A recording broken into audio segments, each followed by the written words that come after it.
Hi friends, అందరికీ అడ్వాన్స్గా భోగి పండుగ శుభాకాంక్షలు. సాధారణంగా భోగి అనగానే మనందరికీ గుర్తొచ్చేదేంటి?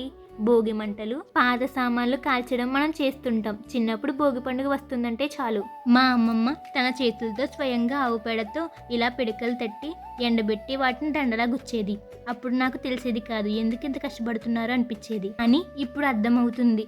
ఇందులో కేవలం ఆచారం మాత్రమే కాదు, మన ఆరోగ్యం కూడా దాగుందని. భోగి పిడకలను ఆవు పేడతోనే ఎందుకు చేస్తారు? దీని వెనుక ఉన్న సైన్స్ ఏంటో మీకు తెలుసా? మీకు తెలియకపోతే నేను చెప్తున్నాను, మీరు జాగ్రత్తగా వినండి. మొదటిది ఆరోగ్యం.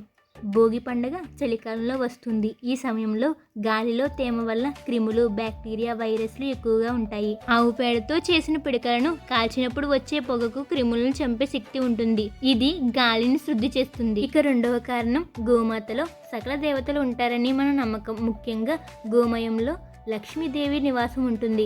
భోగి రోజున ఈ పిడకలను అగ్నిదేవుడికి సమర్పించడం వల్ల మన దరిద్రం పోయి అష్టైశ్వర్యాలు కలుగుతాయని పురాణాలు చెబుతున్నాయి. అందుకే వీటిని లక్ష్మీప్రదాయని అంటారు. ఇక మూడవ కారణం, ప్రకృతి ఏంటనో ఆలోచిస్తున్నారా? మనం పిడకలు వేస్తాం కదా భోగి మంటలో. పిడకలు కాలాక మిగిలిన బూడిద ఒక అద్భుతమైన ఎరువు. భోగి పిడకలు కాలాక వచ్చిన బూడిదను వృధాగా పోనివ్వకుండా దాన్ని పొలాల్లో వేస్తే పంట బాగా పండుతుంది. లేదా మనం విభూదిగా పెట్టుకుంటే మనసు ప్రశాంతంగా ఉంటుంది. ఈ బూడిదను పొలాల్లో వేయడం వల్ల నేలకు బలాన్ని ఇస్తుంది. అంతేకాదు, చెట్లను నరకకుండా ఇలా పిడకలను వాడటం వల్ల పర్యావరణాన్ని కాపాడిన వాళ్ళం అవుతాం. ఈ వీడియో చూస్తున్న ప్రతి ఒక్కరికి నాదొక చిన్న రిక్వెస్ట్. అదేమిటంటే ఈ భోగి పండుగకి దయచేసి ప్లాస్టిక్ కవర్లను, టైర్లను కాల్చకండి. మన పెద్దవాళ్ళు నేర్పించిన పద్ధతిలో ఇలా 4 భోగి పిడకలు వేయండి. మన సాంప్రదాయాన్ని కాపాడండి, ఆరోగ్యాన్ని, ఆనందాన్ని పొందండి.